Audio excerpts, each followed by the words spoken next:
बिस्मिल्लाहिर्रहमानिर्रहीम अस्सलाम वालेकुम दोस्तों की हाल चाल है। मैं तुहाडा मेज़बान मोहम्मद शाह ते तुसी देख रहे हो साडा यूट्यूब चैनल सुपर टीवी।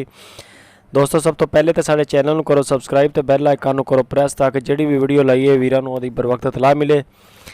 तो दोस्तों आ एक वीडियो दे विच साडे कोल साडे वीर भरा ने सानूं उन्होंने मझ वेचण वास्ते कहा कि यह मझ वेचनी है। ये इस टाइम 3 महीने की गब्बन ते उस तो बाद माशाल्लाह दुध दे रही है। इस टाइम 14 किलो 7 किलो एक टाइम का दुध दे रही है। तो हैगी भी यंग। जे अगर किसी भरा नूं पसंद आवे तो उपर फाहद भाई ने फाहद डेयरी फार्म गुजरांवाला तहसील वजीराबाद उत्थे खड़ी है मझ। अगर किसी भरा नूं पसंद आवे तो तुसीं फाहद भाई नाल राबता कर सकते हो। यह देख लो माशाल्लाह बड़ी सोहनी बहुत ज़बरदस्त माशाल्लाह रज्जी पुज्जी है। सोहना लेवा गां दा ते उस मझ दा। उस तो बाद अगर किसी वीर नूं पसंद आवे तो तुसीं फाहद भाई नाल राबता कर सकते हो।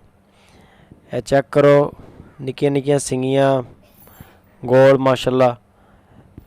फाहद भाई ने वजीराबाद तो तुसीं जाओ जाके चुवाई करो तसल्ली करके माल लो। इन्हां दे कोल माल होर भी काफ़ी सारा फार सेल है। सारियां मज्झां ही नीली रावी दियां मुर्रा नस्ल दियां होर भी जानवर काफ़ी ने छोटे वड्डे इन्हां कोल 30-35 जानवर ने। इन्होंने सारे फार सेल लाए ने। तुसीं चेक कर सकते हो। और ये मुनासिब कीमत है इसकी। अगर किसी वीर नूं पसंद आवे 3 लाख रुपये की डिमांड कर रहे हैं मालक। तो अगर किसी भरा नूं पसंद आती है तुसीं जाओ जाके चुवाई करो बैठ के गलबात करो। वजीराबाद शहर है तो फाहद तूर जट बरादरी है जट भाई ने। यह तुसीं माशाल्लाह माल चेक करो सोहना माल आ। इन्हां दा सैटअप सारा बड़ा प्यारा। मैं सारा इन्हां दा हवेली शवेली इन्होंने दिखाई है। सारा निज़ाम फार्मिंग का बहुत अच्छा है।